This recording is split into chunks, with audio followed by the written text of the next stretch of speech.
Alright, at this point, don't forget to lock your view so that you can't touch it anymore. Now I can't go in here, I can't edit it at all.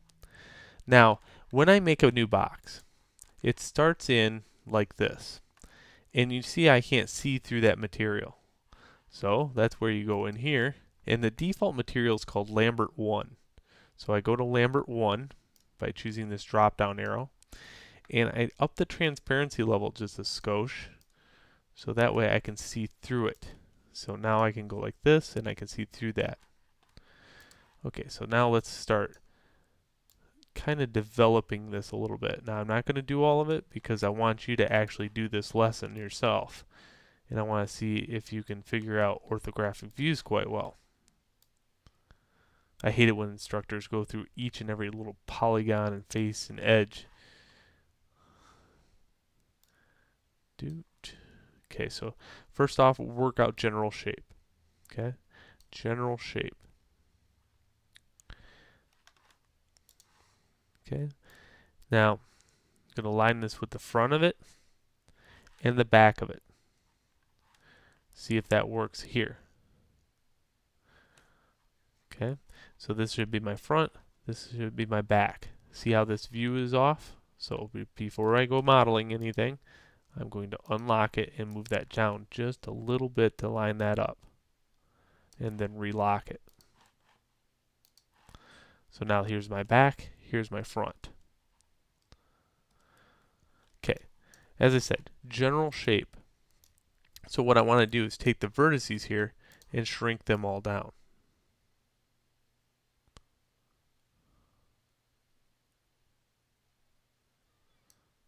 Okay. Now wherever there's a profile change, that's where I want to insert an edge loop. So there's a profile change here. Okay, now let's scale that up to match that profile change. There's a profile change here.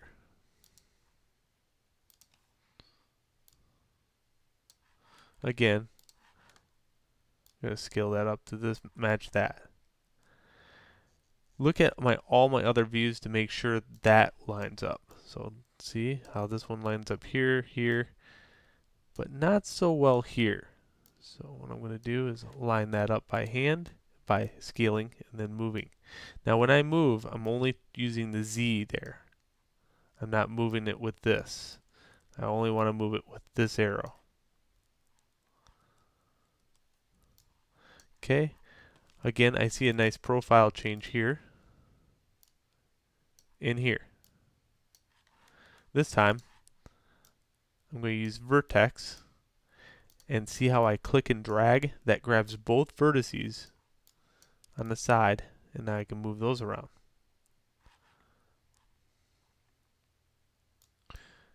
Grab this one and put it here. There. Okay, so general shape. If I look at that, I have this now. You can start looking at your front view to see if it makes sense. But you're not going to get this overall shape just yet because what I haven't done is up the resolution at all. Before I up the resolution, I want to make sure I take care of this little thing right here. Alright, so let's try to do that. I'll give you a good example. So I see a profile change right there, and I'm going to need a profile change here. Okay, so vertice, I'll line that up, I'll line this up,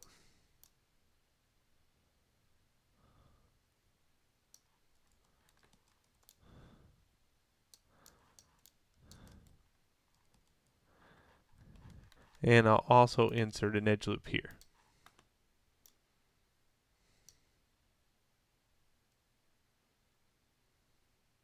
Okay.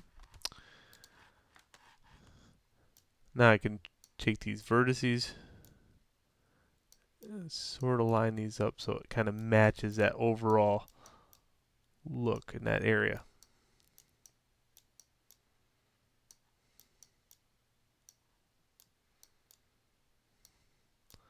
Again, I'm not worried about getting this just about perfect just yet. I'm just trying to match it up and keep good structure. So I certainly don't want to do something like this because that's a stretched out polygon. I want to keep it generally uniformed and square as much as possible.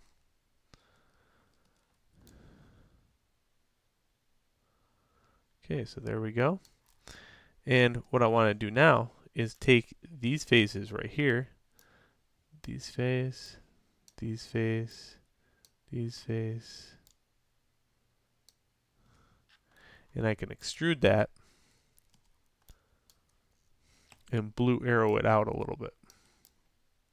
So now I got that little nook on the front of the actual plane.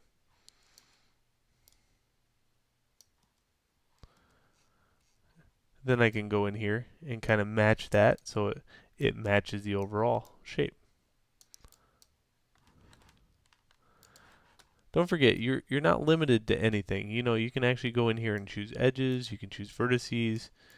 Just make sure you choose large amounts of the whatever you're highlighting. Don't try to get one single vertex and move it. Always move them as pairs.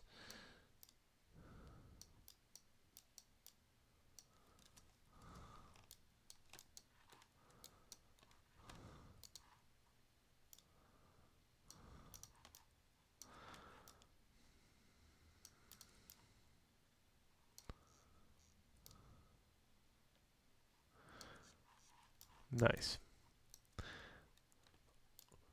So go throughout the whole model and do that same thing. And here's a rule of thumb. We have these things which are actually going to be modeled straight and then rotated. You're only going to have to model one wing, one of these things at a time. And I'll show you some general tricks along the way.